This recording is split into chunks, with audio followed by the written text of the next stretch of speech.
The sleeping quarters aboard the Aurora Sentinel were designed for efficiency, not comfort.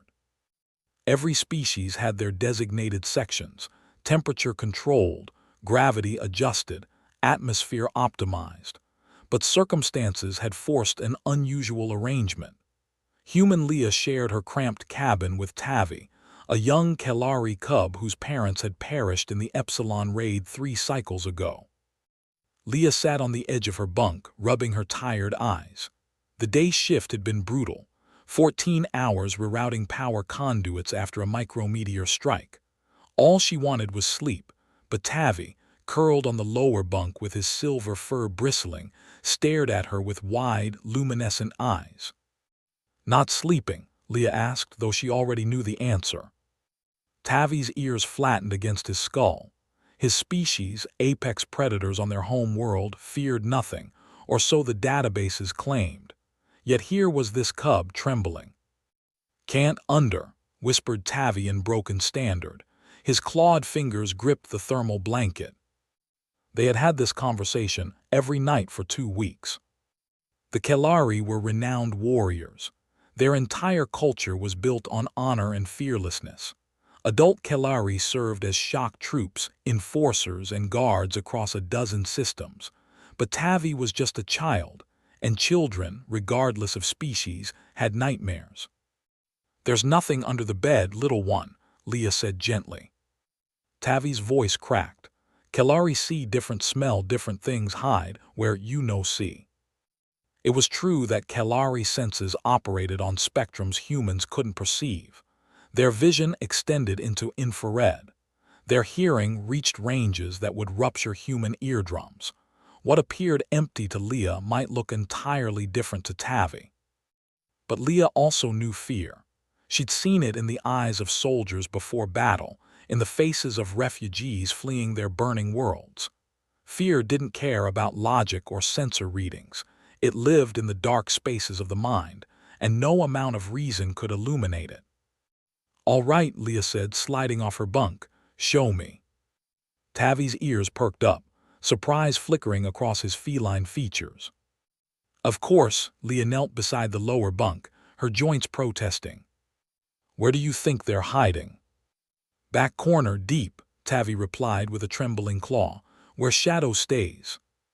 The space beneath the bunk was barely large enough for storage containers. Leah activated her wrist light, sweeping it across the metal floor. Nothing. Just regulation gray paneling and a few scattered data chips she'd been meaning to organize. But that wasn't enough. Leah reached under the bunk, her hand disappearing into the darkness. She felt along the corners, tapping the walls, checking the seams where panels joined. She knew it was theater, a human ritual, irrational and unnecessary. But sometimes theater was exactly what was needed. "Nothing clears throat here," she announced. "Let me check the ventilation shaft." She examined the air vent near the floor. It was sealed as always, but she made a show of testing the grating, ensuring it was secure. Then she moved to the locker, opening it and peering inside, moving aside her spare uniforms and tools. "Closet's clear," Leah reported. "No creatures." Tavi watched her with intense focus, his nose twitching as he analyzed senses Leah couldn't detect. Slowly, his fur began to settle, lying flat against his small frame. "You sure?" he asked. "Positive," Leah returned to sit on the edge of his bunk. "And you know what else?" "What?" "I'm a light sleeper. If anything tried to come in here, I'd wake up immediately, and then I'd deal with it." She flexed her fingers. "Humans might not have claws or enhanced senses, but we're pretty good at protecting what matters to us." It was a strange thing to say. In the galactic community, humans were considered fragile. No natural weapons, mediocre physical abilities, senses barely registering on the capability scales. The Kelari could tear through reinforced doors. The Quicks could survive in vacuum. The Thorin could regenerate lost limbs. But humans had something else, something the other species were only beginning to understand. Tavi tilted his head. "Captain Drake says humans are weak." Captain Drake is an ass, Leah said, then caught herself. Don't repeat that. A small chirping sound emerged from Tavi, the Kelari equivalent of a laugh.